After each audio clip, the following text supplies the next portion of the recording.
We live in a time where we can look so good, but feel so bad. We are a generation of skincare gurus and Insta baddies, but young people today are more single, more lonely, and reporting fewer intimate relationships than ever before.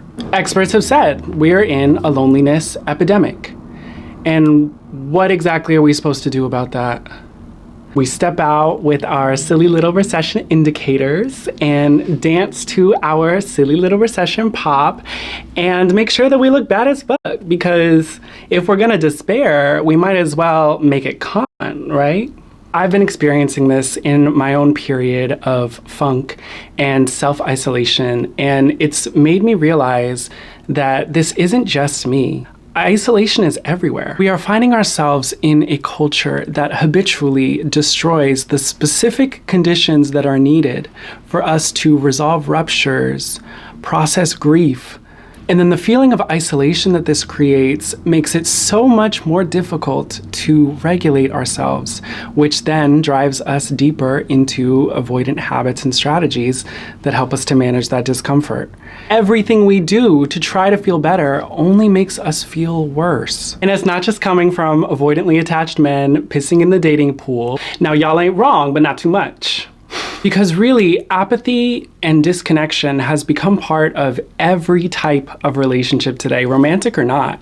It's almost as if we live in a culture of avoidance. I would define a culture of avoidance as our collective response to overstimulation and insurmountable overwhelm across areas of life. It starts with our hyper-awareness of all of the things that are going on around us, and then progresses to overwhelm at all of the things that we can't do about all of the things that are going on around us. And finally, it settles into a state of apathy, demoralization, and performativity. In other words, an avoidance. A necessary feeling of avoidance in response to feeling like you are drowning and the odds are against you. And it's a pattern that starts with an individual and then shows up in relationships that they value but don't have energy for, and becomes normalized because everybody understands this. We normalize it, we get it. And then you look up, and managing discomfort through repression and suppression of self and of others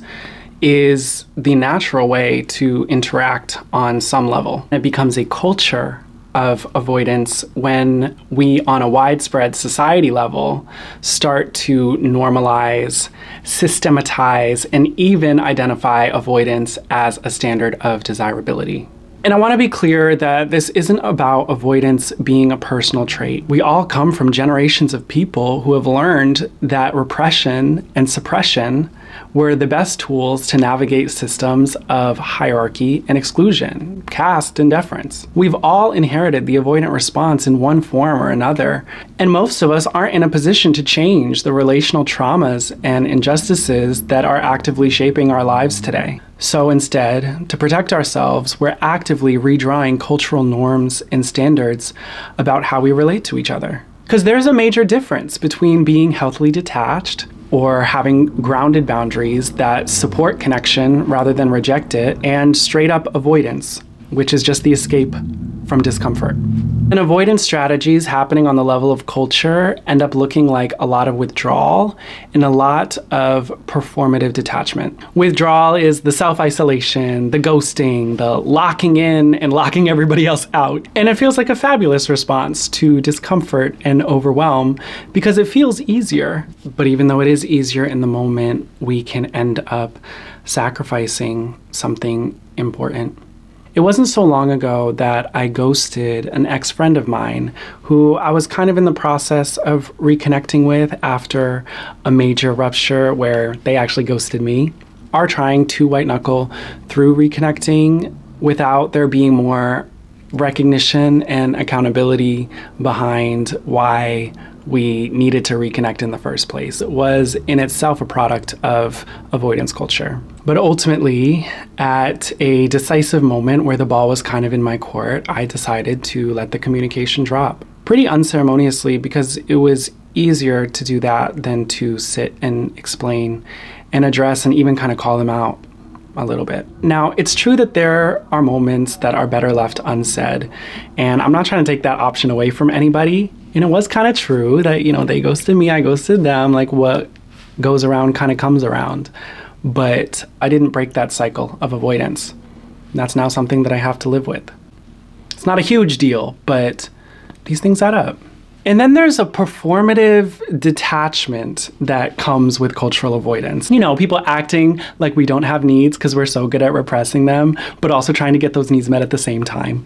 I feel like this starts with a cynicism. You tell yourself, I don't care, usually because acknowledging that you do care and how deeply you care doesn't feel safe. This is fueled by that hyper-awareness of ourselves and other people and the state of the world, making us feel suddenly very scared of being needy or being seen as cringe. Like authenticity is something that secretly we stigmatize and passively bully one another around. And so then what's the funny little thing we do when we have a need, but we have too much cynicism and not enough resourcing to actually meet it in full? Performance, darling. It can look like chillmaxing, only giving the impression that everything that we feel and do is effortless because we don't want to be seen being effortful. This is dangerous because it really makes it a struggle to build and develop mastery and gain momentum towards our aspirations. We're finding ourselves in situationships that intentionally avoid depth and accountability while also trying to meet our needs for intimacy and companionship. The rise of the situationship is a very real thing that tangibly impacts young people's expectations for relationships in the way that we're forming relationships with one another. The culture of avoidance has us pantomiming agency when we're actually being ruled by our fears of rejection and social isolation, which, to be clear, are two core human fears, and they're valid, but the risk is failing to be accountable to people and things that we genuinely value, which has real costs. And then ultimately, avoidance becomes normalized and encouraged because it keeps the wheels spinning, keeps us functioning and productive. Avoidance keeps us playing our roles. What you mean your needs are real? Rent is real, and rent is due. When avoidance is cultural, needlessness becomes a virtue. We genuinely praise and idealize avoidance in the same way that we pretend to like the guy who texts Grand Rising Queen every morning at 6 a.m. At least he's showing up. I mean, cultural avoidance is why we lost R&B singers crooning on their knees. We're living in a time where vulnerability is no longer aspirational. If Usher came out today, y'all would call him cringe and needy. Nah, the call's coming from inside the house, because I can't tell you how many avoidant acting men I've gotten the hots for. The general aura of apathy, unshakability, independence. It is a legitimate standard of desirability today. But it's not just love. I've also seen whole social groups, whether it's friends, families, even workplace dynamics, collapse over one person's insistence to avoid an uncomfortable topic rather than digest it. Depending on that person's level of influence, it creates a situation where other members of the social group either have the option to reflect the avoidance back to them and also not acknowledge the topic, or say, I don't consent to this, and disengage, which is also forcibly avoiding the topic. It's basically like a socialized Stockholm syndrome. Like, why are we all glossing over the elephant in the room because this person said to, or decided not to say to, decided we're not going to? Because underneath all that performance, nobody's actually okay. Deeply avoidant people seem to have it all figured out because society rewards their approach to life. But the gag is, if you talk to them and really learn them, you would find that these people are often the most internally anxious and miserable among us. There is no healing in isolation. When the result of avoidance is the denial of ourselves and of others, we all lose something real when the culture of avoidance wins. Now, the question I've been wrestling with has been, if avoidance is our body's best attempt to keep us feeling safe, how can we simply not be avoidant? We live in truly inhospitable conditions. I mean, capitalism isn't going anywhere. Traumatized people won't stop traumatizing you. What are we supposed to do about it?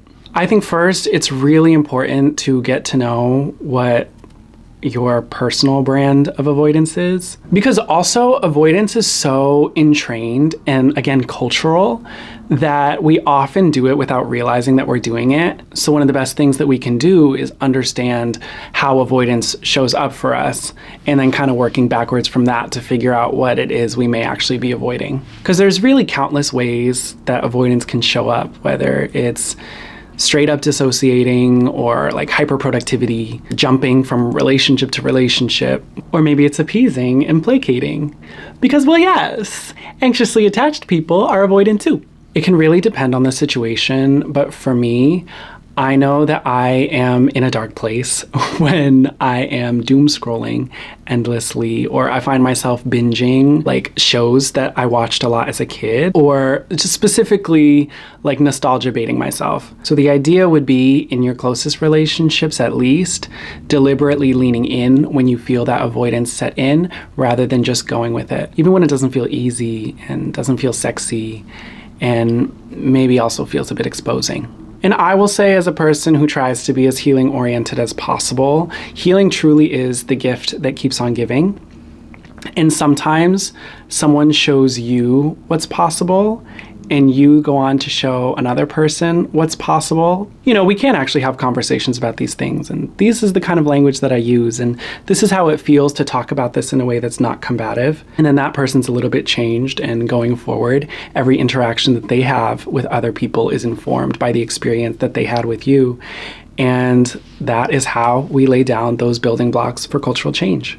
And as I think about practicing this, a concept that keeps coming to mind for me is equanimity. Equanimity means having the ability to keep ourselves composed and regulated through discomfort and distress. I actually learned it from a yoga teacher who would describe it as the perfect balance between effortfulness and effortlessness. Because when you're in a state of equanimity, you can bend further, stretch farther. We're more resilient to stress. I think it's good to keep in mind, because we don't need to strain to manage conflicts that feel completely out of our depth. If it falls out of our window of tolerance at the time that it comes up, then hey, right message plus wrong timing equals wrong message.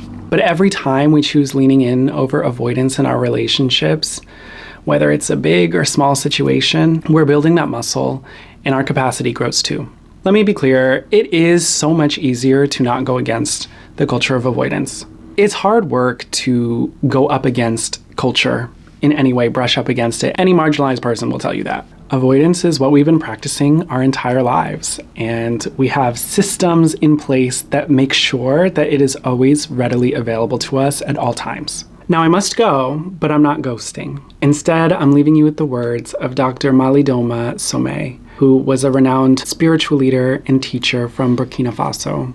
He taught that conflict is the spirit of a relationship, asking itself to deepen. Anytime we feel a pull towards being avoidant, we're also feeling an opportunity to strengthen our relationships with ourselves, and our relationships with others. And every time we do, it matters.